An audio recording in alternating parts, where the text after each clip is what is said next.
we mentioned a little earlier that we could add related actions to an event, corrective or preventative measures that you want to have somebody perform as a result of this event. So by clicking on the lightning bolt at the top here,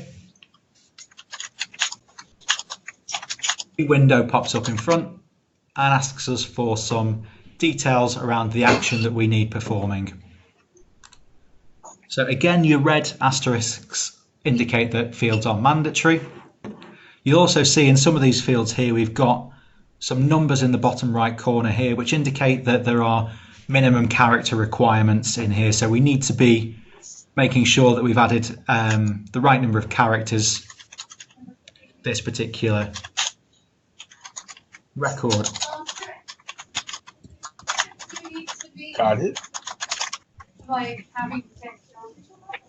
The title of our action will just give us a quick introduction to what the action is.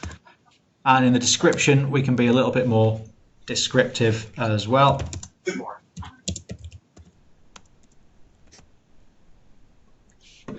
We've got a target date for the completion of this action. Categorizing what kind of action this actually is. And that allows us to report on the kinds of actions that are being raised.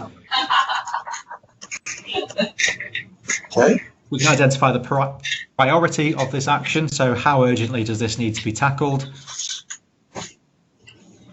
and who our assignee is.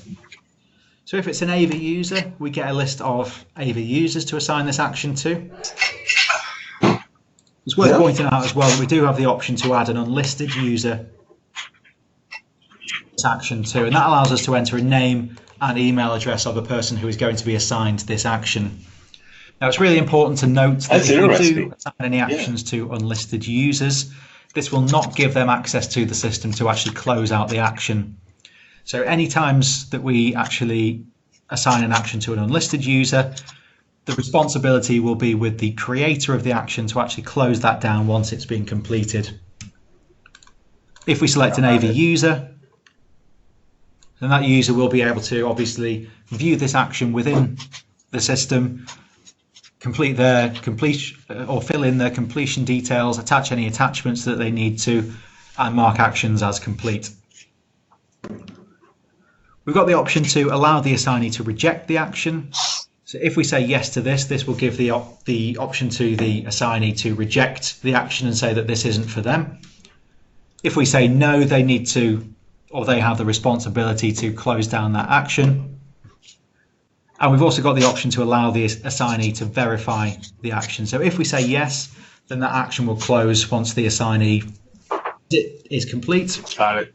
If we say no, we're then required to nominate an additional verifier who will check that that action has been completed to a satisfactory standard before it is closed down. So again, once we've filled in all the mandatory details there, we'll click Save, and that will trigger a notification to the action assignee to let them know that they've been assigned an action. And I will have received an email notification to let me know that I've been assigned an action. However, I should now be able to see that action from within my tasks as well. And here it is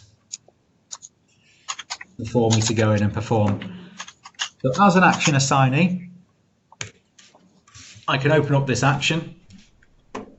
I can review the details, so the title, description, the target date, priority of the action as well, so I understand what needs to be actioned and when. And I've also got the ability now to fill in assignee completion details in the box down here as well.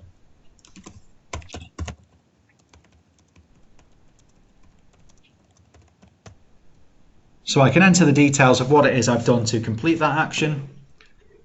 I can attach any attachments that I need to provide evidence of that completion. And again, once I'm happy that I've completed that action and I'm ready for that to be closed, I can mark it as complete and save.